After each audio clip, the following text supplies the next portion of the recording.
ফেরেশতাদের মধ্য থেকে কেউ তো আমার হুকুম অমান্য করলো না। কে কে এবং কোন কারণে কোন জিনিস তোমাকে বাধা প্রদান করলো? আমার হুকুম অমান্য করার জন্য তুমি কেন সিজদা দিলে না আদমকে? কে তোমাকে নিষেধ করলো? তিনি জবাব দিল, আল্লাহ, আমি তার থেকে দামি এবং উত্তম হওয়ার কারণে আমি তাকে সিজদা দিতে পারলাম না। কয়, কেমনে তুমি দামি হইলা? কয়, আল্লাহ, আনা খায়রুম মিনহু, আমি তার থেকে ভালো। কয়, তুমি কেমনে ভালো? খলাকতানি মিন নারিন ওয়া খলাকতাহু মিন তিন। আয় আল্লাহ, তাকে তুমি বানাইছো মাটির দ্বারা, মাটি দুর্বল, আমাকে সৃষ্টি করেছো আগুনের দ্বারা, আগুন সবল। কাজী আমি দুর্বল, আমি সবল হইয়া দুর্বলের কাছে মাথা নত করতে পারি না। ও আল্লাহ, তুমি অর্ডার করেছো সিজদা দেওয়ার জন্য, আমার যুক্তিতে ধরে না। আমি সবল হইয়া কেন এই দুর্বলের কাছে মাথা নত করব? আল্লাহ কয়, আবা ওয়াস্তাকবারা ওয়া কানা মিনাল কাফিরিন। এই অহংকার আর দিমাগের কারণে আমি আল্লাহ তোমাকে কাফেরদের অন্তর্ভুক্ত করে দিলাম। নাউযুবিল্লাহ। বয়ানের প্রথম সবক হচ্ছে আনা খায়রুম মিনহু, আমি তার থেকে ভালো। আমি ভালো, আমি ভালো, আমিত্ব ভাব, এই ধরনের এক কোয়ালিটির মানুষ আমাদের সমাজে কথা বলেন। আরে আমার থেকে ভালো হুজুর, ভালো বক্তা, আমার থেকে ভালো কণ্ঠ, আমার থেকে ভালো মাতবর হাজী সাহেব কেউ নাই। বলি আমিত্ব ভাব যার দিলের ভিতরে থাকবে, ইবলিসের মতো তারও ধ্বংস অনিবার্য, বিন্দু মাত্র সন্দেহ নাই। তার মানে সন্দেহ করা, অহংকার করা, কথা কেন, অহংকার করা। এবার আল্লাহ তাআলা ডাক দিয়া কয়, ইবলিস, এত এত আমল করলা, এত ইবাদত, আমি আল্লাহ তোমাকে এত সম্মান দিলাম, এত মর্যাদা দিলাম, কিন্তু শেষ পর্যায়ে তুমি কাজটা কি করলা? সব তো বরবাদ হয়ে গেল। আল্লাহ তাআলা ঘোষণা করলেন, আজ এই সম্মানের আসন থেকে তোমাকে নেমে যেতে হবে, ছেড়ে যেতে হবে, চলে যেতে হবে। আল্লাহকে বললেন, আল্লাহ তুমি আমাকে কোথায় পাঠাইবা? কয়, আমি তোমাকে হিন্দুস্তানের অধিবাসী বানায় দিব, কাফেরদের সাথে তোমার বসবাস হবে, এই দামি স্থানে তোমাকে আর কোনোদিন বসার সুযোগ আমি আল্লাহ দিব না। হে আল্লাহর বান্দারা, ইবলিসের জীবনে এত আমলে ইবাদত তিনি করেছেন, বলে পৃথিবীর ইঞ্চি থেকে ইঞ্চি এমন কোন জায়গা নেই যে জায়গার মধ্যে তিনি সিজদা করে নাই। এত ইবাদত করনে ওয়ালা মানুষ এক অহংকারের কারণে সব কিছু বরবাদ হয়ে যায়। এবার আল্লাহ তাআলা তাকে ঘাড় ধাক্কা দিয়ে বের করে দিলেন, যাও, তুমি এখন থেকে হিন্দুস্তানের অধিবাসী হইয়া গেলা, তুমি তাদের সাথে বসবাস করবা, তোমার চলাফেরা, তোমার ওঠা বসা সব তাদের সাথে। আল্লাহ তাআলা যখন এই কথা বললেন, ইবলিস আল্লাহর সাথে আরজি, আল্লাহর কাছে আরজি পেশ করলেন, আল্লাহ, জীবনে এত ইবাদত, এত আমল করলাম, এর বিনিময়ে কি তুমি আমারে দিবা না? ও আল্লাহ, তুমি তো বান্দার আমলের বিনিময়ে দিয়ে দিবা, আমার আমলের বিনিময়টা কি দিবা? আমি চাই। আল্লাহ কয়, আমলের বিনিময়ে যা চাওয়ার তুমি দুনিয়ায় চেয়ে নাও, কারণ বেঈমানের জন্য পরকালে বিনিময় বলতে কিছুই থাকবে না, তাদের জন্য শুধু শাস্তি আর শাস্তি বাড়তেই থাকবে। আর ইমানদারের ঈমান আর আমলের বদৌলতে আল্লাহ জান্নাতের মতো মহাদৌলত দান করবে। সুবহানাল্লাহ। এবার ইবলিস ডাক দিয়া কয়, আল্লাহ, তুমি যেহেতু আমলের বিনিময়ে দুনিয়ায় দিবা, আমি যা চাইব দিবানি। কয়, তুমি যা চাও আমি আল্লাহ তোমারে তাই দিয়া দিব, কোনো সমস্যা নাই, তুমি চাইতে থাকো। আল্লাহর কাছে তিনি বড় আবদার করলেন। এক নম্বর চা ছিল, রব্বি আনজিরনি ইলা ইয়াউমি ইবআসুন। আয় আল্লাহ, এই দুনিয়ার মধ্যে তুমি আমার প্রথম চাওয়াটা অনির্দিষ্ট কালের জন্য একটা হায়াত দিয়ে দাও।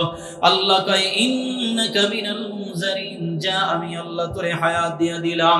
ইবলিস অনির্দিষ্ট কালের জন্য আল্লাহর কাছে হায়াত চাইলো, আল্লাহ তার হায়াত দিয়ে দিল, দোয়া মঞ্জুর হয়ে গেল। আপনারা বুঝে থাকলে বলুন তো, ইবলিস হায়াত পেয়ে খুশি না বেজার?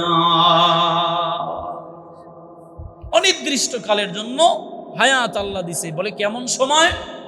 বলে এই পৃথিবীতে শেষ সময়, ইসরাফিলের ফুৎকারে প্রথমত এই আসমান জমিন, ইদাস সামাউন ফাতারাত ওয়া ইদাল কাওয়াকিবু ইনতাসারাত ওয়া ইদাল বিহারু ফুজ্জিরাত, বলে প্রথম অবস্থায় আসমান জমিন ফেটে চূর্ণ বিচূর্ণ হয়ে যাবে, চন্দ্র সূর্য খুলে পড়ে যাবে। এরপরে দ্বিতীয় ফুৎকারে মানুষ সব মারা যাবে। এরপরে জিন ফেরেশতা সব দুনিয়া থেকে বিদায় হবে। হওয়ার আগ মুহূর্তে জিন যখন দুনিয়া থেকে বিদায় হবে, এরপরে আল্লাহ তাআলা আজরাইলকে অর্ডার করবেন বা ইসরাফিলকে অর্ডার করবেন, এখন এই মুহূর্তে তুমি ইবলিসকে মরণ দিয়া দাও। আচ্ছা বলেন তো, হায়াত কি কম না অনেক বেশি? কয়শো বছর? কথা বলেন, কয় হাজার বছর? কোন সময় নির্ধারণ? অনির্দিষ্ট কালের জন্য আল্লাহ একটা হায়াত দিয়া দিলেন। এখন বলেন, আপনাদের কারো যদি আল্লাহ হায়াত বাড়ায় দেয়, আপনারা খুশি হইবেন না বেজার? কথা বলেন, আসলে আপনারা কথা কি বুঝেন না? এখানে মুরব্বী যারা আছে, এদেরকে যদি আল্লাহ এমন একটা ঘোষণা আজকে বা কালকে সকালে দিয়ে দেয় যে গতকালকে হক তালিমুল কোরআন মাদ্রাসায় যারা মাহফিলে গেছিল, আল্লাহ তাদেরকে 100 বছর করে হায়াত বাড়ায় দেবে, বলেন তো তারা খুশি হইব না বেজার হইব? খুশি হইবে তো হইবে। খুশির চালায় সকালবেলা ঘুমের থেকে উঠা পোলাপানদেরকে ডাক দিয়ে বলবে যে বাজান তোরা দেখে শুনে আমারে আর একটা বিয়ে করায় দে, কারণ আমি আরো 100 বছর বাঁচবো। তোর মায়ে গেছে বুড়ো, হ্যাঁ জানি কোন সময় পারি জমায় দিয়ে আর চলতো না। কথা ঠিক কিনা বলেন? তারে আল্লাহ এত হায়াত দিছে, হায়াত পেয়ে মহা খুশি। এবার আল্লাহ তাআলা ডাক দিয়া কয়, ইবলিস আমি আল্লাহ তোমার 1 নম্বর চাওয়া ছিল হায়াত অনির্দিষ্ট কালের জন্য দিয়া দিলাম, 2 নম্বরে কি চাও? আল্লাহ তাআলা বলার পরে ইবলিস ডাক দিয়া কয়, আল্লাহ 2 নম্বর চাওয়া তুমি আমাকে এমন একটা শক্তি দিবা, এমন একটা পাওয়ার দিবা, বলে যেখানে বান্দার ব্লাড সার্কুলেশন হয়, আমি যেন বান্দার রক্তে মাংসে চলাচল করতে পারি, রক্ত সঞ্চালন যেভাবে হয় আমি যেন রক্তে মাংসে মিশে যেতে পারি, ওয়াসওয়াসা দিতে পারি। আল্লাহ কয় যা, তোমার সেই পাওয়ার দিয়ে দেওয়া হলো। আল্লাহ তাআলা বললেন তোমাকে সেই ক্ষমতা আমি আল্লাহ দিয়ে দিলাম। এই হায়াত পাওয়ার পরে আবার ওয়াসওয়াসা পাওয়ার শক্তি পাওয়ার পরে তিনি আরো মহা খুশি হয়ে গেলেন। আল্লাহ ডাক দিয়া কয়, ইবলিস এই যে আমি আল্লাহ তোমার এই পাওয়ারটা দিলাম, এটার দ্বারা তুমি কি করবা? কয় আল্লাহ এই পাওয়ার দ্বারা আমি তোমার আদম সন্তানদেরকে ধোঁকা দিব, ওয়াসওয়াসা দিব, তাদের দ্বারা আমি গুনাহ করাবো, আমার দল ভারী করিয়া তাদের সহ আমি জাহান্নামে যাব। এক কথায় যে আদমের কারণে আমি জাহান্নামী হয়ে গেলাম, আমিও দেখে নিব আদম কি করে জান্নাতে যায়। এই এতটুকু বয়ান যদি বুঝেন, আমি প্রশ্ন করি জবাব দিবেন, ইবলিস ধ্বংস হয়েছে আদমের কারণে নাকি তার আল্লাহর সাথে নাফরমানি করার কারণে? কিন্তু দোষটা গিয়া চাপছে কোথায়?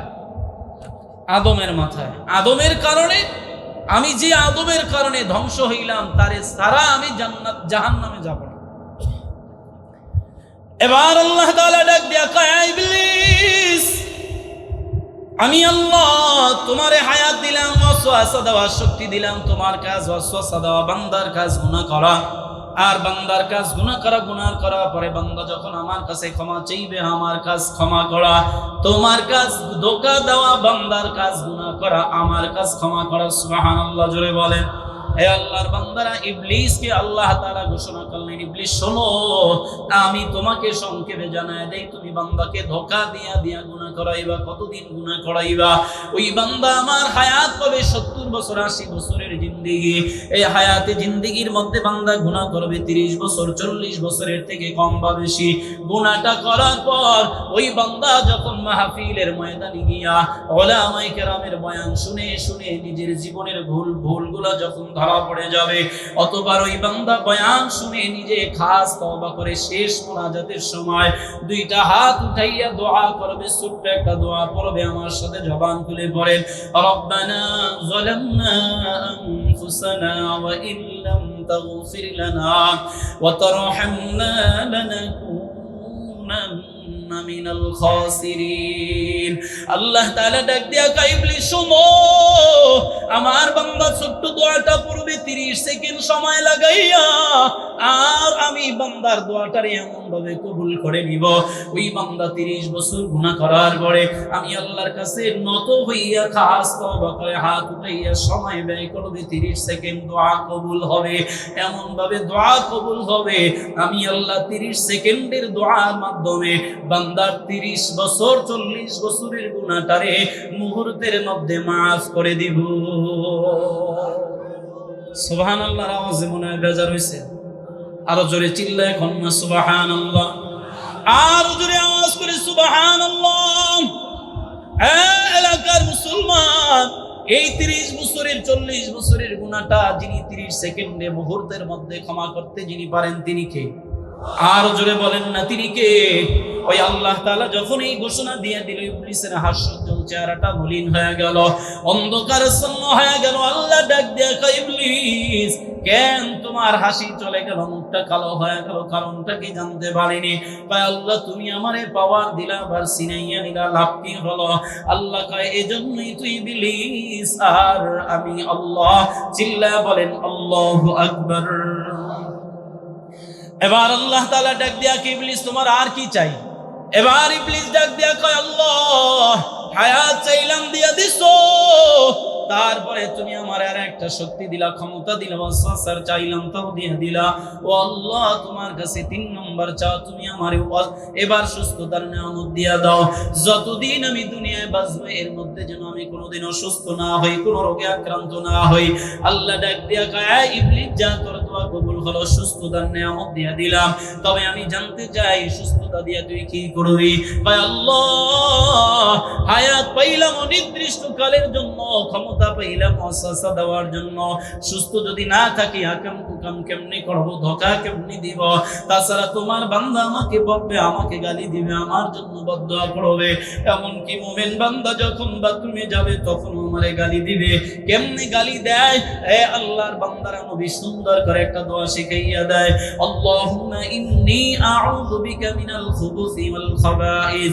আল্লাহর নবী কয় হে উম্মত, বাথরুমে ঢোকার আগে দোয়াটা পড়ে নাও, কারণ ওখানেও তোমাকে শয়তান ধোঁকা দিবে, ওয়াসওয়াসা দিবে।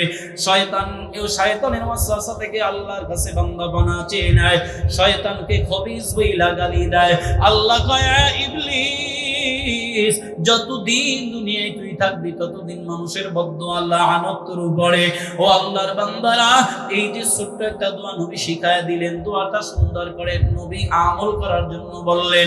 এই আমলের মাধ্যমে শয়তানরে আমরা বদদোয়া করি, তার জন্য গালি দেই, তাকে খারাপ ভাষায় গালি দেই। আল্লাহর নবী দোয়া শিখায়া দেওয়ার পরে মানুষগুলো আমল করতেছে। ইবলিস হায়াতও পাইল, সুস্থতার নিয়ামতও পাইল, কিন্তু বদদোয়া থেকে রেহাই পায় নাই, ঠিক কিনা? এই যে ছোট্ট একটা দোয়া, এই দোয়ার মাধ্যমে ইবলিসকে গালি দেওয়া হয়, বকা দেওয়া। খবিস এটা ইবলিসের একটা উপনাম, কথা ঠিক কিনা? আমাদের সমাজেও এক ধরনের খবিস আছে না? আরে শয়তান তো শুধু ওই যে একটা শয়তান ওইটা না, মানুষ শয়তানও তো আছে, কথা বলেন না কেন? মানুষ দেখবেন, মানুষে অতিষ্ঠ হইয়া যায় তার ব্যবহার আচরণে, তার যে দুর্ব্যবহার আর তার যে কূটনীতি দুর্নীতি। অনেক সময় অতিষ্ঠ হইয়া এক মানুষ আর এক মানুষের উপাধি দেয়, কয় বেটা তুই আসলেই একটা খবিস, কথা ঠিক কিনা বলেন? তাহলে ইবলিস আল্লাহর কাছে দোয়ার বিনিময়, আমলের বিনিময় চাইলো, আর আল্লাহ তাআলা তারে দিয়া দিল।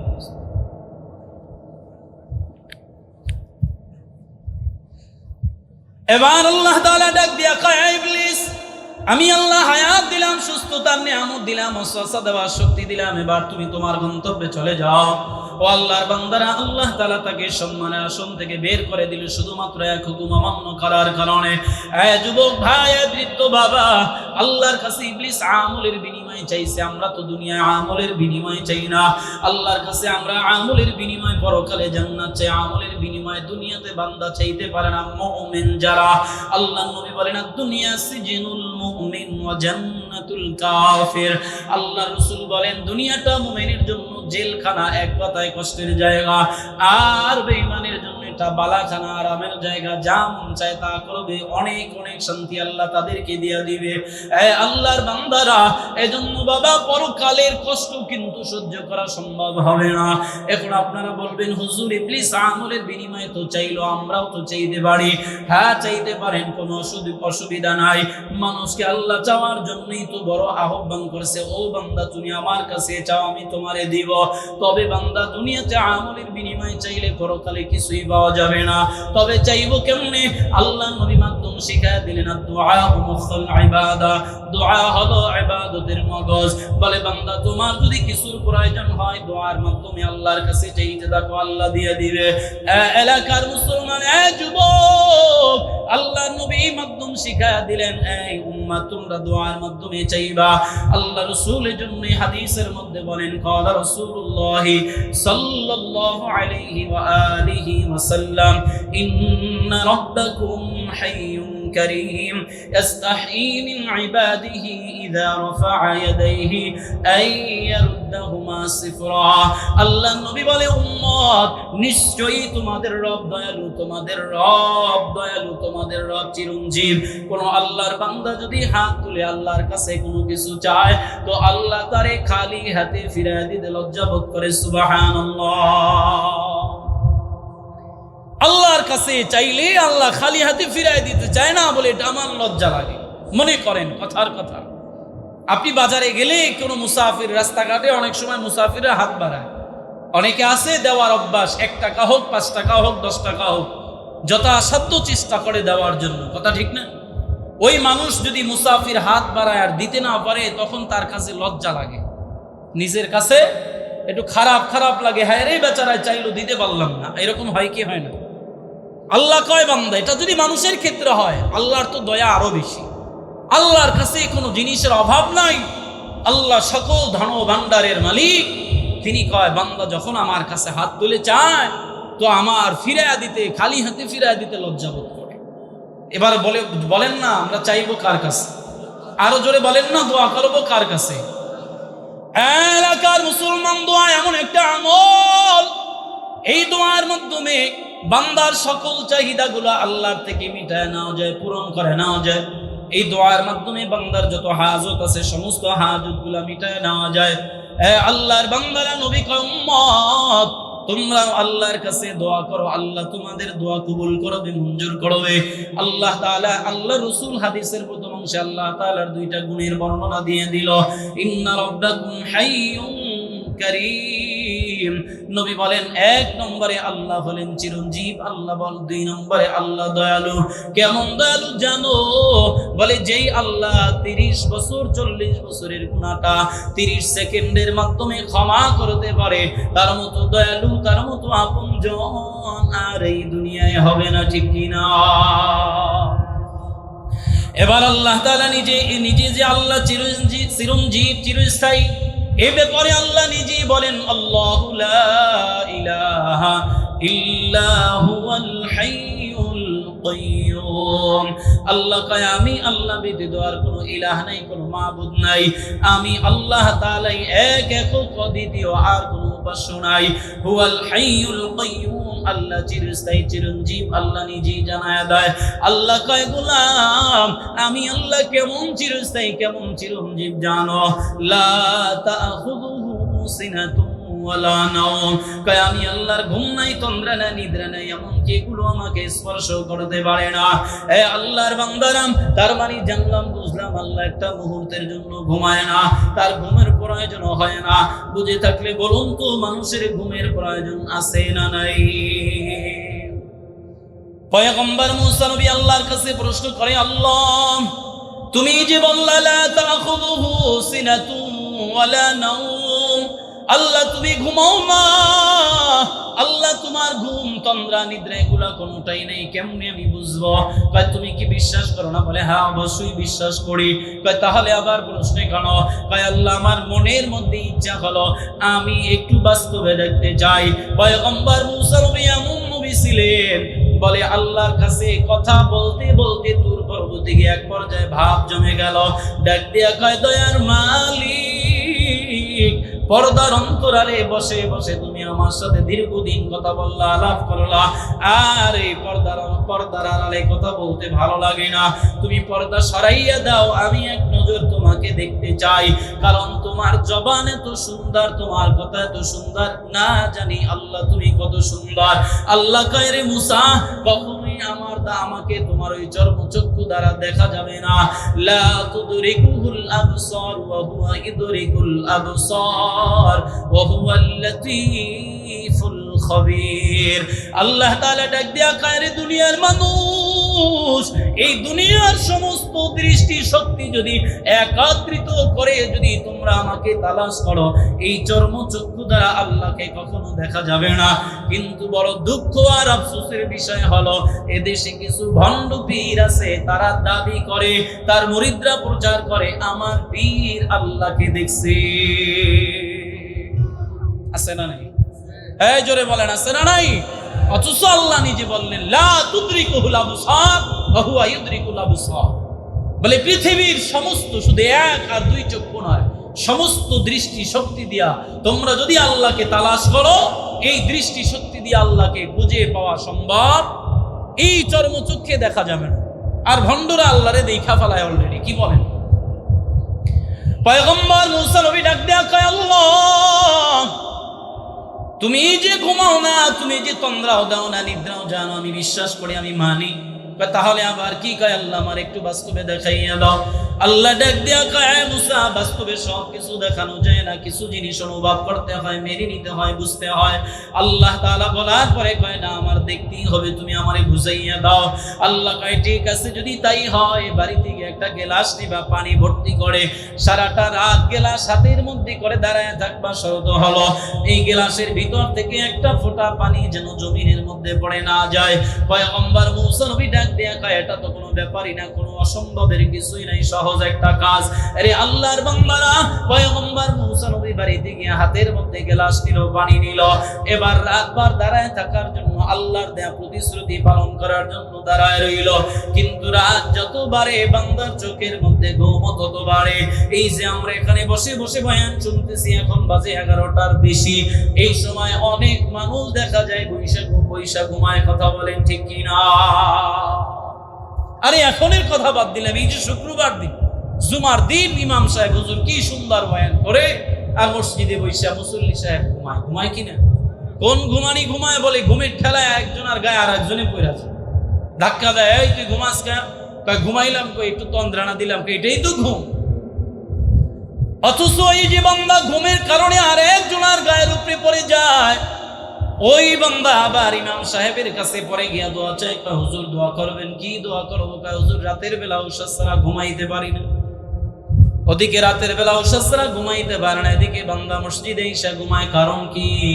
এর এক নম্বর জবাব হচ্ছে, বান্দারে ঘরের মধ্যে আরামের ব্যবস্থা আছে, বিছানা আছে, বালিশ আছে, ফ্যান আছে, এসি আছে, এরপরে ওই পাশ ওপাশ করতে করতে ফজরের আজান, আর ওই বান্দা মসজিদে গিয়া বসতে দেরি আর ঘুম আসতে দেরি হয় না। কারণটা কি? বলে কারণ হলো মসজিদ আল্লাহর ঘর, আল্লাহর ঘরের উপরে সব সময় আল্লাহ রহমত বর্ষণ করতে থাকেন। রহমত মানে শান্তি। বান্দা যখন শান্তিতে থাকে, তখন ঘুমের জন্য কোনো ঔষধের প্রয়োজন হয় না। ঠিক কিনা? এবার পয়গম্বর মুসা নবী দাঁড়ায় রইলেন। আল্লাহ ডাক দেয়া কয়, মুসা আমার দেয়া প্রতিজ্ঞা, আমার দেয়া প্রতিশ্রুতি আদায় করার জন্য দাঁড়ায় গেল, কেমন লাগলো? কয় ভালোই লাগে। কয় মুসা দাঁড়ায় থাকো সারাটা রাত, শেষ রাত্রে ফলাফল প্রকাশ পাবে। রাত বাড়ে, পয়গম্বরের চোখের মধ্যে ঘুম বাড়ে। হঠাৎ করে বাড়তে বাড়তে ছোট্ট করে একটা তন্দ্রা দিলেন, হাত থেকে গ্লাসটা পড়ে গেল, ভেঙ্গে চুরে চুরমার হয়ে গেল। গ্লাসও নাই, পানিও নাই। পয়গম্বর মুসা আর দাঁড়ায় নাই, সিজদায় পড়ে ডাক দিয়া কয়, আল্লাহ কি করলাম আর কি হয়ে গেল, কিছুই তো বুঝলাম না। আল্লাহ কয়, ও মুসা সিজদা থেকে মাথা উঠায় তো পেরেশান হয়রান হওয়ার কিছুই নাই। আমি তো এটা বাস্তবতা বুঝাবার জন্য দিলাম, এটা কোনো পরীক্ষা না। তুমি মাথা তোলো, আমি বলি আর তুমি শোনো। আল্লাহ কয়, মুসা রে, একটা মাত্র গ্লাস আর এক গ্লাস পানি একটা রাত্র নিয়ে দাঁড়ায় থাকতে পারলা না, শেষ করে ফেললা। তাহলে তুমি কেমনে ভাবলা এই যে আমি আল্লাহর পরিচালনায়, তত্ত্বাবধানে, বলে এই 7 তবক জমিন চলে, 7 তবক আসমান চলে, শুধু এখানেই সমাপ্ত নয়। বলে গোটা পৃথিবীর মধ্যে যত মাখলুক আছে সব আমি আল্লাহর পরিচালনায় চলে। আমি যদি তোমার মতো একটা তন্দ্রা দিতাম, একটার সাথে আর একটার সংঘর্ষ হইয়া সব কিছু লয় প্রলয় হয়ে যেত, কোনো কিছুই থাকতো থাকতো না, যার কারণে ঘুমাবো তো দূরের কথা, তন্দ্রা দেওয়ার সুযোগ আমি আল্লাহ পাই না। চিল্লায়া বলুন আল্লাহু আকবার। এবার আল্লাহ ডাক দিয়া কয় পয়গম্বর, আরো একটা কারণে আমার ঘুম হয় না কেন জানো? কয় আল্লাহ, সেটা আবার কি কারণ? এই কারণটা হলো, এই দুনিয়ার মধ্যে আমার এমন কিছু পাগল আছে, আমার এমন কিছু আশিক আছে, যে দুনিয়ার মধ্যে কিছু মানুষ রাতের বেলায় এশার নামাজ আদায় করে খেয়ে দিয়ে ঘুমায় যায়, আবার ফজরের সময় ঘুম থেকে সজাগ হইয়া নামাজ আদায় করতে যায়, ফজরে আজান শুনে ফজরের নামাজ আদায় করে, আবার কেউ ঘুমায় রাতের 2টায় উঠে পরের দিন সকাল 10টায় ফজরের খবর নাই। আল্লাহ তাআলা কয়, এ মুসা, এই দুনিয়ার মধ্যে এমন এক ধরনের মানুষ আছে, বলে এশার নামাজ আদায় করে তাড়াতাড়ি ঘুমাইয়া যায়, রাত যখন গভীর হয় ওই বান্দা আরামের ঘুম হারাম করে আরামের বিছানাটাকে ত্যাগ করিয়া ওই বান্দা শীতের মধ্যে গভীর রাতে ঠান্ডা পানি দ্বারা ওযু বানাইয়া নামাজের মুসাল্লাটারে বিছাইয়া 2 রাকাত নামাজ আদায় করে। ওই বান্দা 2টা হাত উঠাইয়া আমি আল্লাহকে ডাকতে শুরু করে, চোখের পানি ছেড়ে কান্নায় ভেঙে পড়ে, ও দয়ার মালিক, আয় আল্লাহ, আমি জালিম, আমি অপরাধী, আমার মতো গুনাহগার আর কেউ নাই। আয় আল্লাহ, এই দুনিয়ায় তোমার বান্দার অভাব নাই, কিন্তু আল্লাহ আমি দেখলাম, ও আল্লাহ, তুমি ছাড়া তো আমার ক্ষমা করার কেউ নাই। এ মুসা শোন, আমি যদি রাতের অন্ধকারে ওই গভীর রাতে ঘুমায়া থাকতাম, বল আমার বান্দার এই দোয়াটা কে কবুল করতো, কে আমার বান্দারে ক্ষমা করে দিত? এই জন্য আমি আল্লাহ ঘুমাবো তো দূরের কথা, তন্দ্রাও দেই না। কারণ হলো, এই গভীর রাত্রে বান্দার চোখের পানি আমি আল্লাহর কুদরতি হাতে উঠাইয়া নেই। হাসরের ময়দানে বান্দার দিকে যখন জাহান্নাম দিয়ে আসতে শুরু করবে, আমি আল্লাহ ওই চোখের পানি সিটা দিতে না দিতে জাহান্নামের আগুন নিভে যাবে। ওই বান্দা ওই আশা নিয়ে ভরসা নিয়ে রাতের অন্ধকারে কাঁদে। আমি যদি বান্দার কান্না না দেখি, এই দুনিয়াতে দেখার মতো আর কেউ নাই। আমি যদি আমার বান্দাকে ক্ষমা না করি, ক্ষমা করার আর কেউ নাই। যার কারণে আমি ঘুমাবো তো দূরের কথা, আমি আল্লাহ তোমরা দেওয়ারও সুযোগ একটা বারের জন্য পাই না। চিল্লায়া বলুন আল্লাহু আকবার। এজন্য আল্লাহ তাআলা ঘুমায় না, এটা সত্য কিনা কথা বলেন? আল্লাহ ঘুম নাই, তন্দ্রা নাই, নিদ্রা নাই, আল্লাহ তাআলার কিছুই নাই। আল্লাহ তাআলা এমনি আছেন। এজন্য নবী হাদিসের প্রথম অংশে বললেন, ইন্না রাব্বাকুম হাইয়ুন কারীম, আল্লাহ চিরঞ্জীব, আল্লাহ দয়ালু। তার মানে বুঝাইলো, আল্লাহ চিরঞ্জীব, আল্লাহর কাছে যাও। আল্লাহ দয়ালু, দয়ালুর কাছে চাইলে পাওয়া যায়, তার কাছে যাও। এলাকার মুসলমান বড় দুঃখ আর আফসোসের বিষয় হলো, আজ মুসলমানের সন্তানেরা আল্লাহকে বাদ দিয়ে মাজারে চায়, পীরের দরবারে চায়, বাবার কদমে সিজদা দিয়া চায়। চিল্লায়া বলেন আছে না নাই? এরকম বহু পীর দেশে আছে যাদের কদমে লুটা পড়ে, আর পীরের কদমে গিয়া সব চাওয়া পাওয়া খানি ব্যক্ত করে। আচ্ছা বলেন, এই পীরের দেওয়ার কোনো, মাজারওয়ালার দেওয়ার কোনো ক্ষমতা আছে কি? জোরে বলেন, আছে? এলাকার মুসলমান, আজ আমাদের সমাজের মধ্যে এমন এক শ্রেণীর মানুষ আছে, অনেক যুবক ভাইরা আছে, বলে যারা বিয়ে করলো 10 বছর হয়ে গেল, 5 বছর হইল, ডাক্তার দেখাইলো, কবিরাজ দেখাইলো, সন্তান হয় না। অতবার বান্দা কবরে মাজারওয়ালার কাছে, ওই যে ল্যাংটার মাজার, খেতাসার মাজার, রাস্তার মোড়ে মোড়ে দেখবেন খালি মাজার আছে না নাই? মাজারে গিয়া মন্নত করে, বাবা তোর দরবারে ছাগল দিলাম, ভেড়া বকরি কুত্তা শুয়ার জানোয়ার সব দিলাম, কিছু চাই না, বিনিময়ে শুধু একটা সন্তান দিবা। এ এলাকার মুসলমান জোরে আওয়াজ করে বলেন তো, সন্তান দেওয়ার মালিক মাজারওয়ালা নাকি আমার আল্লাহ? আল্লাহ ডাক দিয়া কয়, দুনিয়ার মানুষ একটু তাকাইয়া দেখো, পয়গম্বর ইব্রাহিম আলাইহিস সালাম আল্লাহর কাছে সব সময় দোয়া করতেন, রব্বি হাবলি মিনাস সালিহিন, আয় আল্লাহ তুমি আমাকে নেক সন্তান দান করো। দোয়া করেই যাচ্ছে, দোয়া করেই যাচ্ছে। এক সময় আল্লাহ আল্লাহ তার দোয়া কবুল করে নিলেন। আল্লাহ ঘোষণা করলেন, ও পয়গম্বর, আমি আল্লাহ আপনার দোয়া কবুল করলাম, মঞ্জুর করলাম। এমন বেনজির বেমিসাল সন্তান আমি আল্লাহ আপনাকে দিব, এমন সন্তান আর এই দুনিয়ায় কারোই হবে না।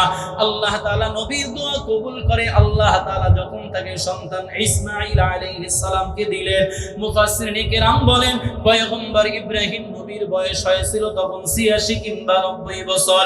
আল্লাহ যদি চায় বুড়া বয়সেও বাবা বানাইতে পারে, কি পারে না?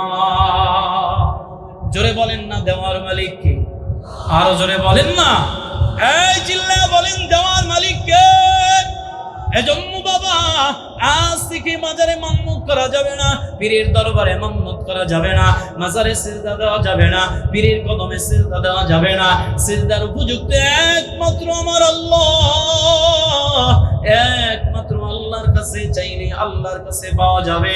ও আল্লাহর বান্দারা, এজন্য বাবা এই দুনিয়ার মধ্যে মুসলমানেরা চায় মাজারে গিয়া, আর এক ধরনের বেঈমান আছে যাদের ঈমান নাই, তারা নিজের হাতে খেয়ার কোটা দ্বারা মূর্তি বানাইয়া নাম রাখছে সরস্বতী, নাম রাখছে দুর্গা, নাম রাখছে কালী, নাম রাখছে দেবতা, নাম রেখে রেখে একটার কাছে মাথা নত করে আর একটা জিনিসের আশা করে। আপনারা বলেন তো, মা কালী, দুর্গা, দশাতি, সরস্বতী তাদের কোনো চাহিদা মিটাইতে পারেনি, তাদের কোনো ক্ষমতা নাই। আল্লাহ বলেন তারা দউফাত তালিব ওয়াল মাতলুব, যাদের কাছে যায় তারাও দুর্বল, যারা চায় তারাও দুর্বল। কথা বুঝেননি? ও ভাই, বিরক্ত হচ্ছেন নাকি? আপনার কষ্ট হয় না তো? তাহলে বলেন মূর্তির কোনো ক্ষমতা নাই, ক্ষমতার মালিক একমাত্র এলাকার মুসলমান। আল্লাহ তাআলা পবিত্র কোরআনে বলেন, আল্লাহ তাআলা পবিত্র কোরআনে বলেন, ইয়া আইয়ুহান নাস, আল্লাহ তাআলা বলেন এই দুনিয়ার মানুষদেরকে আল্লাহ তাআলা উদ্দেশ্য করে বলেন, হে দুনিয়ার মানুষ শোনো, আমি আল্লাহ তোমাদের কাছে একটা উপমা পেশ করি, ভালো করে শোনো, মনোযোগ দিয়ে শোনো। কি উপমা আল্লাহ দিলেন? ইন্নাল্লাযীনা তাদউনা মিন দুনিল্লাহি লা ইয়াখলুকু যুবাবান ওয়ালা ইজতামাউ লা, আল্লাহ বলেন যাদেরকে তোমরা রব মানো, যাদেরকে ডাকো, তারা তোমাদের উপকারে আসে না, কিছু করতেও পারে না। তবে বান্দারে, এই যে তাদেরকে তোমরা রব মানো, তাদেরকে তোমরা এত প্রভু বলে দাবি করলাম, তারা যদি সবাই মিলে চেষ্টা করে আমার দেয়া মাখলুক একটা মাছি বানাবে, কোনোদিন সম্ভব নেই। আল্লাহ কয়, ওয়া ইয়াসলুবুহুমুয যুবাবু শাইয়্যান লা ইস্তানকিযুহু মিনহু দুআফাত তালিব ওয়াল মাতলুব। আল্লাহ কয়, এ আল্লাহর বান্দারা, তারা পাবে, চা বানাবে তো দূরের কথা, তাদের যে মূর্তির সামনে বিভিন্ন ধরনের খাবার রাখা হয় পূজার সময়, আমার দেয়া, আমার সৃষ্টিগত মাখলুক একটা পিপিলিকা, একটা মাছি, ওই মাছি যদি তাদের সামন থেকে খাবার নিয়ে যায়, তারা হাতের দ্বারা বাধা দিয়াও ফিরাইতে পারবে না। কথা বলেন ঠিক কি না? তার মানে আল্লাহ বুঝাইলেন, তাদের কাছে চাও, তাদেরকে ডাকো, দেওয়ার ক্ষমতা নাই, দেওয়ার মালিক আমি আল্লাহ। এজন্য আল্লাহ তাআলা বললেন, ওয়া ইযা সাআলাকা ইবাদি আন্নী ফাইন্নী করিব।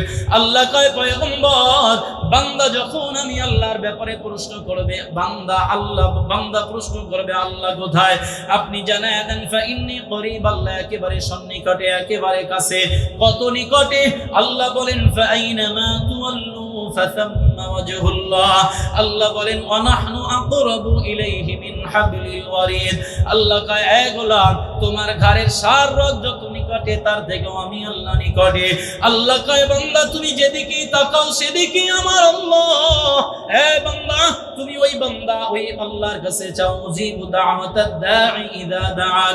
আল্লাহ কয়, আমাকে ডাকো, আমি তোমার ডাকের সাড়া দিব, আমার কাছে চাও, আমি তোমার চাওয়া পূরণ করব। এ আল্লাহর বান্দা, এবার বলবেন হুজুর, আমরা তো কতই চাইলাম, চাওয়া তো পূরণ হলো না। এ বাবা, আমি সহজে কয়েকটি চাওয়ার মাধ্যম শিখায় দিব। নবী বলেন, চাওয়ার আগে তুমি নেক আমল করে নাও, তাহলে তোমার চাওয়া পূরণ হবে। চাওয়ার আগে যে কোনো নেক আমল করবা, হতে পারে নামাজ, রোজা, হজ, যাকাত, দান, সাদাকা, কোরআন তেলাওয়াত ইত্যাদি ইত্যাদি। এই আমল করে করে আল্লাহর কাছে চাইলে নবী বলেন দোয়া কবুল হবে। 2 নম্বরে ইস্তিগফারের আমল করো, আল্লাহর কাছে দোয়া চাও, আল্লাহ তোমার দোয়া কবুল করে নিবে। ইস্তিগফারের আমলের এত দাম, নবী বলেন আত-তাইবু মিনাজ যামবি কামাল্লা যামবালা। আল্লাহর নবী বলেন, কোন ব্যক্তি যদি গুনাহ থেকে মুক্ত হওয়ার জন্য খাস তওবা করে আল্লাহ তারে এমন ভাবে ক্ষমা করে দেয় যেন তার আমলনামায় কোনো গুনাহ থাকতে পারে না। এ আল্লাহর বান্দারা, আল্লাহ নিজেই বলেন ফাকুল তুস্তাগফিরু রাব্বাকুম ইন্নাহু কানা গাফফারা। আল্লাহ কয়, হে দুনিয়ার মানুষ, তোমাদের রব ক্ষমাশীল, তোমাদের রব দয়াশীল, তার কাছে ক্ষমা চাও, তিনি তার ক্ষমা করে দিবেন। আল্লাহর বান্দা যদি প্রশ্ন করে আল্লাহ তোমার কাছে ক্ষমা চাইলে আমাদের কি লাভ, আল্লাহ তাআলা বলেন ইরসিলিস সামাআ আলাইকুম মিদরারা। আল্লাহ ডাক দেয়া কয়, রে গোলাম, আমি আল্লাহর কাছে ক্ষমা চাও, আমি আল্লাহ তোমার জন্য আসমান থেকে রহমতের বৃষ্টির ফয়সালা করে দিব। ওয়ায়ুমদিদুকুম বিআমওয়ালিন ওয়া বানিন, আমি আল্লাহ তোমার জন্য সম্পদের মধ্যে বরকত দিব, সন্তানাদির মধ্যে বরকত দিব। ওয়ায়াজআল লাকুম জান্নাত ওয়ায়াজআল লাকুম আনহারা, আমি আল্লাহ তোমাকে এমন জান্নাত দিব যার তলদেশে নহর জারি থাকবে। চিল্লায়ে বলুন সুবহানাল্লাহ। তার মানে তওবা করলে আল্লাহ তাআলা খুশি হয়ে যায়, আল্লাহ তাআলা গুনাহ মাফ করে দেয়, রহমতের ফয়সালা করে আল্লাহ তাআলা সম্পদে বরকত দেয়, সন্তানাদির মধ্যে বরকত দেয়। আল্লাহর নবী জানায় দেয়, উম্মত, আল্লাহর কাছে যাওয়ার আগে তুমি খাস ভাবে তওবা করে নাও। আরে আল্লাহর বান্দারা, জীবনে কত গুনাহ করলাম, তওবার চিন্তাও করি না, খেয়ালও করি না। আমার হাতের দ্বারা গুনাহ হচ্ছে, আমার পায়ের দ্বারা গুনাহ হচ্ছে, প্রত্যেকটা কদমে কদমে গুনাহ হয়, অথচ বাবা আমরা একটাবার আল্লাহর কাছে ক্ষমা চাওয়ার সুযোগ পাই না, সুযোগ হয় না, ইচ্ছাও আমরা করি না। আর সাহাবায়ে কেরাম, তাদের যদি সামান্য থেকে সামান্য গুনাহ হয়ে যেত, সাথে সাথে পাগলের মতো হয়ে যেত, আল্লাহর কাছে তওবা করে নিত। কথা বলেন ঠিক কিনা? আজকের এই মজলিস বড় দামি, এখানে শেষ মোনাজাতের আগে তওবা করে আল্লাহর কাছে ক্ষমা চেয়ে বিদায় নিব। রাজি আছি ইনশাআল্লাহ? এলাকার মুসলমান, ওই যে আল্লাহ বললেন উজিবু দাওয়াতাদ দাঈ ইযা দাআন, আল্লাহ কয় আমারে ডাকো, আমি আল্লাহ তোমার ডাকের সাড়া দিব। আল্লাহ কয় আমার কাছে চাও, আমি আল্লাহ তোমার চাওয়া পূরণ করব। আল্লাহ বলেন আমি আল্লাহর কাছে চাইতে থাকো, আমি তোমার চাওয়া মঞ্জুর করব। এ আল্লাহর বান্দারা, এজন্য বাবা দোয়া করার আগে নেক আমল করবেন, ইস্তিগফারের আমল করবেন। এরপরে নবী বলেন ইসমে আজম পড়ে পড়ে দোয়া করবেন। এরপরে নবী বলেন বরকতময় জায়গা, বরকতময় সময়ের দোয়া কবুল হয়। নবী ওলির ওসিলায় যদি আল্লাহর কাছে দোয়া করা হয়, আল্লাহ দোয়া কবুল করেন। ও আল্লাহর বান্দারা, আজ এই মাহফিলের ময়দানে আসলাম, কত উলামায়ে কেরাম আসলো, কত মাদ্রাসার তালেব ইলম ছাত্র ভাইরা আসলো, কত দাড়ি পাকা মুরব্বিরা, কত হাজী সাহেব এখানে এসেছেন। আল্লাহর বান্দারা, এদের হাতে হাত মিলাইয়া, গায়ে গা মিলাইয়া যদি খাস তওবা করে আল্লাহর কাছে শেষ মোনাজাতের আগে ক্ষমা চাইতে পারি, আমার আল্লাহ ক্ষমা না করে পারবেন না। ও আল্লাহর বান্দারা, আজ এই যে কোরআনের মেলাটা মাওলানা আবুল কালাম আজাদ মিলায়া দিল, এই যে হক তালিমুল কোরআন মাদ্রাসার উদ্যোগে মাহফিলটা হলো, এখান থেকে প্রতি বছর হাফেজ কোরআন বের হচ্ছে। আপনার এলাকার সন্তান, আপনার ভাতিজা, আপনার আত্মীয় স্বজন, আপনার পার্শ্ববর্তী এলাকার সন্তানেরা আজ এখান থেকে কোরআনের হাফেজ হয়ে যায়। এই হাফেজ কোরআন এক সময় আবার হাফেজ হয়ে আবার এই দ্বীনের খেদমত করবে, তার মাধ্যমে আবার খাদেম বের হবে। এরকম করে করে কিয়ামত পর্যন্ত এই চালু জারি, এই সিস্টেম জারি থাকবে। এই সিস্টেম জারি থাকা মানে আপনারা বরকতের অধিকারী হয়ে যাওয়া। কথা বলেন ঠিক কিনা? এই যে মাদ্রাসাটা, এটা আপনাদের এলাকার জন্য একটা রহমত। কথা বলেন ঠিক কিনা? রহমত কোথায়? মাদ্রাসায়, মসজিদে। রহমত আপনার বাড়িতে যায় না। কথা বলেন ঠিক কিনা? এই মাদ্রাসা মসজিদের সাথে উলামায়ে কেরামের সাথে সম্পর্ক রাখবেন, আল্লাহ আপনাকে বরকতময়। বলেন মাদ্রাসার দরকার আছে না নেই? এখন তো আমরা গালি দেই বলে মাদ্রাসা ঘর ঘর হইতেছে, অসুবিধা কি? মাদ্রাসা যত হচ্ছে ছাত্র সংখ্যা তত বাড়ছে। কথা বলেন, মাদ্রাসা হওয়ার কারণে স্কুলে ভাটা লাগছে, স্কুলে এখন ছাত্রছাত্রী যায় না, দেয়ও না, কারণ স্কুলের শিক্ষাটা এখন মাদ্রাসায় হচ্ছে। কারণ স্কুলে গেলে অঙ্ক ইংরেজি জেনারেল শিক্ষায় শিক্ষিত হয় বলে মাদ্রাসার ছাত্ররা আলহামদুলিল্লাহ তাদের থেকে অঙ্ক ইংরেজিটা আরো ভালো পারে। কথা বলেন, এরপর আরবি তো শিখতেছে, এটা তো আপনার জন্য স্পেশাল এক বোনাস। এজন্য এলাকার মুসলমান, এই যে হক তালিমুল কোরআন বহুমুখী মাদ্রাসাটা আমি মনে করি আপনাদের এলাকার জন্য, সকলের জন্য রহমত। আমরা কি চাই? এই মাদ্রাসাটা টিকে থাকুক, কথা হয় না। আমরা কি চাই মাদ্রাসা দিন দিন আরো বড় হয়ে যাক। আরো জোরে আওয়াজ করে বলেন এই মাদ্রাসা এলাকার মধ্যে সবচেয়ে বড় মাদ্রাসা হবে, এটা আমরা সবাই চাই তো ইনশাআল্লাহ। কারা কারা চাই না? নারে তাকবীর। কি বলেন, আপনারা চান না মাদ্রাসা বড় হোক? তাহলে হাত উঁচু করেন না। আরে আজিব, বলেন মাদ্রাসা বড় হবে ইনশাআল্লাহ। তাহলে এই মাদ্রাসার পক্ষে আমাদের থাকার দরকার আছে না নাই? কথা বলে না, মাদ্রাসার পক্ষে থাকার দরকার আছে না নাই? কয় আমরা তো সবাই ইসলামী হুকুমত চাই, কিন্তু ময়দানে আমরা কেউ যাইতে রাজি না। ঘরের মধ্যে বসে জিহাদ জিহাদ স্লোগান দেয়, সময় মতো মাঠে ময়দানে কেউ নাই। বলে মাদ্রাসা চাই, মসজিদ চাই, আলেম চাই, মসজিদের ইমাম চাই, বেতন দিতে চাই না, খাওয়াইতে চাই না। কয় মসজিদের ইমাম সাহেব রে মাসে একদিন খাওয়াইবে। কয় আমার তো বাজার করার টাকা নাই, আমার তো অভাব নাই, আমি গরিব মানুষ, আমার বাসায় হুজুরের খাওয়ান দেওয়া লাগে। এই অধিকাংশ মাদ্রাসার ছাত্র গরিব। এই মাদ্রাসার ছাত্রগুলোরে যদি আপনি একবেলা খানা খাওয়াইতে পারেন, একজন হাফেজে কোরআন যদি আপনার ঘরে থেকে হাফেজ হতে পারে, এর থেকে ভাগ্য আপনার জন্য আর কিছুই হতে পারে না। ওই যে দেওবন্দ মাদ্রাসার মুহতাম, এক সময়ের মুহতামিম আল্লামা কারি তৈয়ব সাহেব রাহমাতুল্লাহি আলাইহি একটা ঘটনা লিখেন। বলে এক সময় গজনবী শহরের বাদশা ছিলেন সুলতান মাহমুদ গজনবী। এই সুলতান মাহমুদ গজনবীর ঘটনা তিনি বর্ণনা করেন। বলে তিনি একদিন রাতের বেলা তার উজির নাজির মন্ত্রীদেরকে নিয়ে তিনি রাতের বেলা পরিদর্শন করার জন্য পৌরসভার এলাকার মধ্যে ঢুকলো। পৌরসভা এলাকার ভিতরে যখন ঘোড়ার পিঠে সওয়ার হইয়া সবাই গভীর রাত্রে ঢুকলো, ঢুইকা দেখে পৌরসভার রাস্তার পাশে যে লাইট জ্বালানো থাকে, ওই লাইটের নিচে বসে বসে একজন ছোট হাফেজে কোরআন বালক, 7 বছর কিংবা 8 বছরের একজন বালক আল্লাহর কোরআনের তেলাওয়াত করে। জবান খুলে বলুন সুবহানাল্লাহ। এবার সুলতান মাহমুদ গজনবী উটের পিঠের থেকে লাফ দিয়ে নিচে নামলেন, নামে ডাক দেয়া কয়, হে বালক, এই গভীর রাত্রি শহরের মধ্যে কেউ নাই, সমস্ত মানুষ গভীর ঘুমে নিমগ্ন, কিন্তু এই গভীর রাত্রে তুমি কেন এখানে বসে কোরআন তেলাওয়াত করো? কি তোমার পরিচয়? কোথা থেকে আসলা? কেন এখানে আমল করতেছো? কারণটা কি? বাচ্চাটা ডাক দিয়া কয়, কি আপনি? আপনাকে তো আমি চিনি না, কোথা থেকে আসছেন?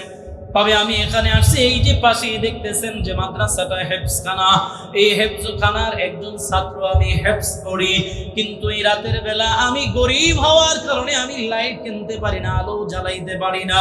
একজন ছাত্র ভাইয়ের আলোতে আমি পাশে বসে পড়তাম, কিন্তু সময় মতো ভাইটা আমার ঘুমায় যাইত। আমার বাবা নাই, আমার মা একজন গরিব মানুষ। বাবা ইন্তেকালের আগ মুহূর্তে আমার মাকে ওসিয়ত করে যায়, আমার সন্তানটাকে হাফেজে কোরআন বানাইবা। আমার মা মাদ্রাসায় দিয়া গেল। মা মানুষের বাড়িতে কাজ করে করে নিজের জীবিকা অর্জন করে, আমাকে খরচাও দিতে পারে না, টাকা পয়সা দিতে পারি না।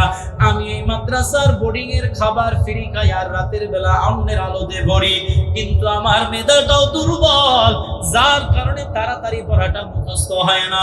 এই কারণে আমি এই রাতের বেলা আমার ছাত্র ভাই যখন ঘুমাইয়া যায়, আমি তখন এই আলোর নিচে আইসা কোরআন তেলাওয়াত করি, মুখস্থ করি, আগামীকাল সকাল বেলা যাতে করে পড়াটা আমি হাফেজ সাহেব হুজুরকে শুনাইতে পারি। আল্লাহর বান্দা সুলতান মাহমুদ গজনবী এই কষ্টের কথা শোনার পরে দিলটা নরম হয়ে গেল। ও আল্লাহর বান্দারা, তখনকার যুগের বাদশারা আমাদের যুগের বাদশাদের মতো জালেম ছিল না, ঠিক কিনা? আল্লাহর বান্দারা, সুলতান মাহমুদ গজনবী তো আল্লাহওয়ালা, আলেমদেরকে মহব্বত করতেন, কোরআন মহব্বত করত।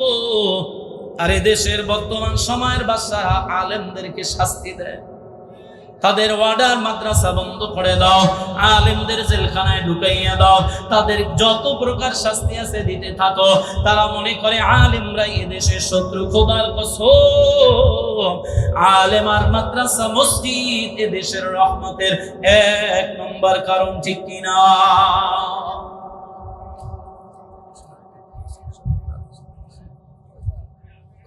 আলহামদুলিল্লাহ বলেন, জোরে আওয়াজ করে বলেন আলহামদুলিল্লাহ।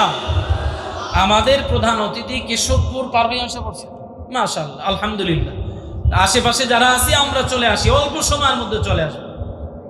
এবার সুলতান মাহমুদ গজনবী বাচ্চাটারে উঠাইয়া ঘোড়ার পিঠে উঠাইয়া বসাইয়া কয়, চলো তুমি আমার রাজ দরবারে, তোমারে আমি নিয়ে যাব। রাজদরবারে নিয়ে নিজের আসনের মধ্যে বসাইয়া হাঁটু গেড়ে তিনি জমিনের মধ্যে পড়ে বসে বলল, ডাক দিয়া কয়, রে বালক, তুমি যে হেফজখানায় পড়ো তোমার বাৎসরিক খরচ কত? কয়, আমার বাতি কেনার জন্য এত টাকা লাগে, তৈলের জন্য এত টাকা লাগে, এরপরে আমার বোর্ডিং এর খাবার এত টাকা লাগে, হুজুরের বেতন এত টাকা লাগে। এক বছরে কত খরচ হয় পাই টু পাই হিসাব করার পরে তাকে শীতের পোশাক কিনে দেওয়ার পরে আরো পোশাক আদি কিনা দিয়া ওই গভীর রাত্রে যখন শেষ রাত হয়ে গেল, বাদশা মন্ত্রীকে ডাক দিয়া কয়, তাড়াতাড়ি করে ঘোড়ার পিঠে উঠাইয়া বাচ্চাটাকে তাড়াতাড়ি করে মাদ্রাসায় পৌঁছায় দাও সবক শুরু হওয়ার আগে। যখন বাদশা এই ছেলেটাকে এক মাসে কত টাকা লাগে এটা হিসাব করে 12 দিয়ে গুণ করে, এক বছরের টাকা পয়সা দিরহাম গুলো একটা খুঁতির মধ্যে দিয়া গিট্টু দিয়া তার কোমরের মধ্যে বেঁধে তারে বিদায় দিয়ে দিবে। এমন সময় ডাক দিয়া কয়, বালক, তুমি মাসুম বাচ্চা, তুমি কোরআনের হাফেজ হতে চলছো, তোমার দোয়া আল্লাহ কবুল করবে। আমি তোমার কাছে দোয়া চাই, আল্লাহর কাছে আমি 2টা আশা নিয়ে 12টা বছর পর্যন্ত ঘুরতেছি, এই আশা 2টা আমার পূরণ হয় না। তুমি আল্লাহর কাছে দোয়া করবা, আল্লাহ যেন আমার এই মনের আশা 2টা পূরণ করে দেয়। সুবহানাল্লাহ। এবার বাদশা কি যুবক বাচ্চাটা ডাক দিয়া বলে, হ্যাঁ বাদশা, কি এমন 2টা আশা নিয়ে আপনি দিনের পর দিন কাটায় দিতেছেন? আশা 2টা বলবেন। ভাই বলার দরকার নেই, তুমি শুধু এতটুকু দোয়া করো, আল্লাহ তুমি তার আশা 2টা পূরণ করে দাও। বাচ্চাটা নাসর বান্দা না ছাড়া যাবে না, আপনার মনের আশাটা কি আমি শুনতে চাই। এবার ওই বালক বাচ্চাটা বলার পরে বারবার বলার পরে সুলতান মাহমুদ গজনবী কয়, এই বালক শুনো, আমার দিলের 1 নম্বর আশা হলো আমি যেন রাতের বেলা ঘুমের ঘরে আমার নবী মুহাম্মদুর রাসূলুল্লাহ সাল্লাল্লাহু আলাইহি ওয়াসাল্লামকে স্বপ্ন দেখতে পাই। 2 নম্বর আশা হলো এই পৃথিবীর মধ্যে আমি একজন ভালো মানুষের তালাশ করি, আমি তার খেদমত করব, আমি কাজ করে তার জীবিকা অর্জন করে দিব, আমি তার খেদমত করব, তার সেবা যত্ন করব। এই 2টা আশা ছাড়া আমার আশা নাই। বাচ্চাটা মনের আনন্দে চলে গেল। পরের দিন রাতের বেলা বাদশাহ সুলতান মাহমুদ গজনবী রাতের বেলা আমল করে নামাজ আদায় করে বিছানার মধ্যে শুয়ে পড়লেন। ওই দিকে ওই যে বাচ্চাটা মাদ্রাসার হাফেজ সাহেব, ছোট বাচ্চাটা বালক, বলে রাতের বেলা মসজিদে গিয়ে সবাই যখন ঘুমায় পড়ল, বাতিটা জ্বালাইয়া কোরআন শরীফটা খুলে খুলে কোরআনের তেলাওয়াত কিছুক্ষণ করার পরে 2 রাকাত নামাজ আদায় করে হাত উঠাইয়া আল্লাহর কাছে ডাক দিয়া কয়, দয়ার মালিক, যেই বান্দাটা তোমার কোরআনকে এত সম্মান করলো, তোমার কোরআন আল্লাহর এত মহব্বত করলো, ও আল্লাহ তুমি তোমার ওই বান্দার দিলের আশা 2টা পূরণ করে দাও।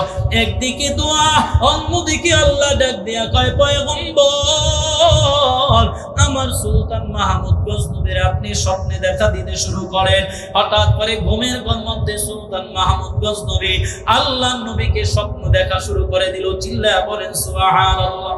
আল্লাহ নবী ডাক দিয়া কয়, সুলতান আমি তোমার সাথে দেখা দেওয়ার জন্য হাজির হয়ে গেলাম।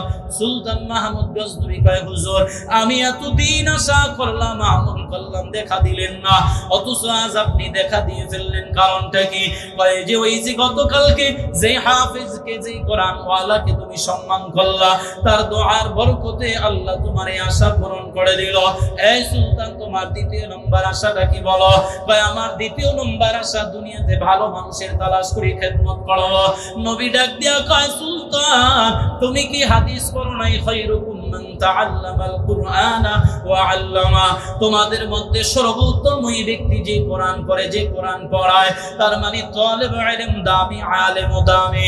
এই সুলতান মাদ্রাসার হাফেজ ছাত্রটাকে খেদমত করলা, সম্মান করলা, মহব্বত করলা, যার কারণে আল্লাহ তোমার 2টা আশাই পূরণ করে দিল। সুবহানাল্লাহ। এলাকার মুসলমান, এজন্য আমাদের মুরব্বিদের তাজেরাবা পরামর্শ হলো পাশাপাশি আমলের পাশাপাশি মাদ্রাসার এতিম ছাত্রদেরকে মহব্বত করো, ভালোবাসো। এই যে মাওলানা আবুল কালাম সাহেবের মাদ্রাসাটার মধ্যে কত ছাত্ররা পড়ে, আমি 3 বছর ধরে এখানে আসি, সারা এলাকায় আশেপাশে আরো আসছি। ও আল্লাহর বান্দারা, অনেক মাদ্রাসা আছে, শুধু এখানেই নয়, এলাকায় যে মাদ্রাসা আছে তারও খেদমত করবেন, হাফেজদেরকে মহব্বত করবেন, আলেমদেরকে মহব্বত করবেন, সন্তানদিগকে মহব্বত করবেন। কোরআন ওয়ালাদেরকে মহব্বত করলে আল্লাহর মহব্বত পেয়ে যাবেন। এজন্য বাবা সবার দিলের তামান্না এই মাদ্রাসাটা দিন দিন বড় হবে, এই মাদ্রাসা আরো বড় হাফেজ সাহেব তৈরি হবে, বড় বড় আলেম এখান থেকে বের হবে। এজন্য বাবা শুধু মুখী বললেই হবে না, মাদ্রাসার হিতাকাঙ্ক্ষী হওয়ার কয়েকটা দিক রয়েছে। এর মধ্যে 1 নম্বর চোখের পানি ছেড়ে আল্লাহর কাছে কবুলিয়াতের জন্য দোয়া করবেন, 2 নম্বরে আর্থিক সহযোগিতা করবেন, 3 নম্বরে শক্তি দিয়া সামর্থ্য দিয়া সহযোগিতা করব। সর্বদিক দিয়া এই মাদ্রাসায় কারা কারা সহযোগিতা করার জন্য তৈরি আছি? নারায়ে তাকবীর।